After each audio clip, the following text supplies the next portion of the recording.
Equation को देखें, ये 1 है और ये 2 है।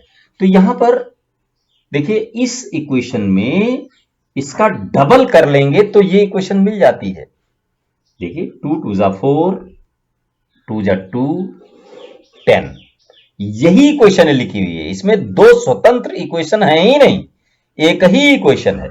तो अगर हम a1 अपॉन a2 और b1 upon b2, c1 upon c2 लिखें तो देखिए 2 अपॉन 4, 2 अपॉन 4 और ये आ गया 1 अपॉन 2 और ये आ गया 5 अपॉन 10, ये वैल्यू मिली।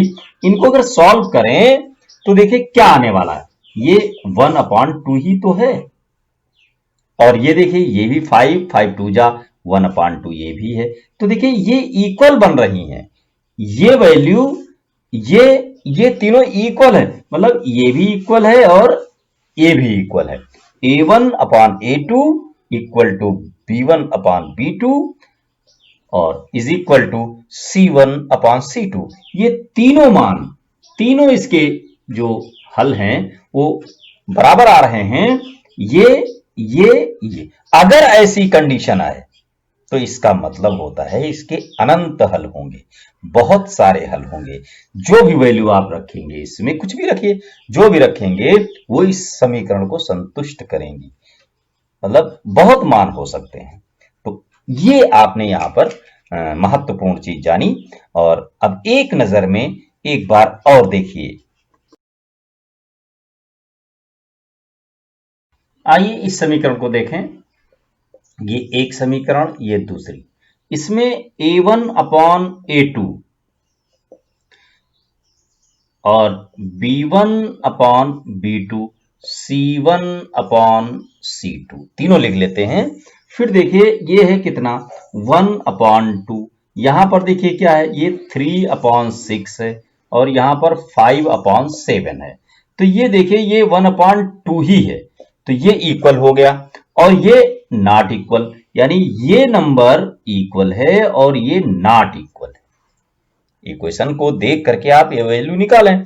तो अब यहां पर जो नॉट इक्वल आ गया है, इसका मतलब ये होता है ये समीकरण सॉल्व नहीं होगी।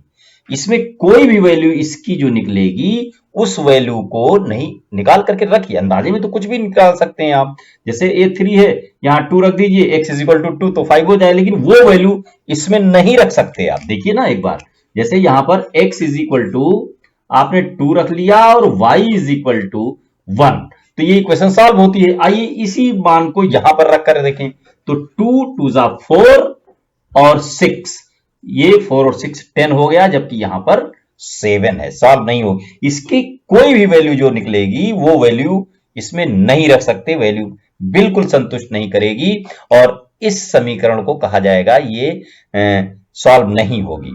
ऐसी समीकरण का कोई हल नहीं निकल पाएगा जिनमें a1 अपॉन a2 और b1 अपॉन b2 तो इक्वल हो, लेकिन c1 अपॉन c2 इक्वल ना हो, तब वो समीकरण हल नहीं है। तो दोनों स्वतंत्र समीकरण, लेकिन उनका सॉल्यूशन, उनका हल नहीं निकल पाएगा। हल का मतलब ये होता है कोई दो समीकरणों को आपस में सॉल्व करके x और y की वैल्यू निकालना, तब हम उसे कहते हैं ये समीकरण के हल हैं। और जो हल होते हैं उनको फिर से समीकरण में रख करके उस वैल्यू को प्राप्त कर लेना। x y की जो वैल्यू निकले उसको यहां रखिए तो उतना ही आना चाहिए जितना इधर आ रहा है, तो कहा जाता है कि ये मान x और y के ये मान इस समीकरण को संतुष्ट कर रहे हैं। लेकिन जो मान इस पहली समीकरण को संतुष्ट कर रहे हैं वही मान दूसरी समीकरण को संतुष्ट नहीं कर रहे हैं। कब? जब ये कंडीशन बनती है कि a1 upon a2 equal b1 upon b2, लेकिन c1 अपॉन c2 के इक्वल नहीं होती है, तब ये कंडीशन बनती है। आइए अगला देखते हैं। a1 अपॉन a2 1 अपॉन 2, यहां 2 अपॉन 1 बराबर नहीं है और ये भी बराबर नहीं, तो पहली ही जब बराबर नहीं है, अगर कहीं a1 upon a2 not equal to b1 upon b2 आ जाता है, इसका मतलब होता है ये समीकरण हल होगी। और दोनों समीकरण स्वतंत्र समीकरण हैं और इनका एक मान जरूर निकलेगा। जैसे कोई भी दो समीकरण जब भी देखिए तो उसमें सबसे पहले क्या करना है, a1 upon a2, b1 upon b2 और c1 अपॉन c2 ये वैल्यू निकालनी है। ये लिख लीजिए, पहली समीकरण से ये 1 वाले हैं और दूसरी समीकरण से ये सब 2 वाले हैं। अगर इसमें ये वैल्यू निकालने के बाद देखिए उसको हो क्या रहा है। अगर ये तीनों इक्वल हैं, a1 upon a2 is equal to b1 upon b2 is equal to c1 upon c2, ये तीनों बराबर हैं तो उसके अनेक हल होंगे, अनंत हल निकलेंगे। ये बहुत सारे हल इसके निकलेंगे। अब लेकिन दूसरी कंडीशन देखिए क्या होता है। दूसरे में अगर मान लीजिए ये आ जाता है a1 upon a2 is equal to b1 upon b2 not equal to c1 upon c2, मतलब ये दोनों तो बराबर हैं लेकिन ये तीसरा उसके बराबर नहीं है, तो कोई हल नहीं होगा, कोई हल नहीं, कोई हल नहीं, ये सॉल्व ही नहीं होगी। एक्स वाई की कोई वैल्यू नहीं निकल पाएगी। अगर कहीं कंडीशन इस तरीके की आई तो उसको हल करने की जरूरत नहीं। कोई भी क्वेश्चन जब आता है एग्जाम वगैरह में होता है तो उसमें ऑप्शन दिए जाते हैं, ये हल होगा कि ये होगा कि इनमें से कोई नहीं होगा। तो अगर इस तरीके से सॉल्व करके देखें तो इनमें से कोई हल को ही टिक करना है, एक ही कंडीशन होगी। तीसरी देखिए क्या है। तीसरी में मान लीजिए ये आप निकाल रहे हैं तो यहां पर a1 upon a2 not equal to b1 upon b2 ये आ जाता है।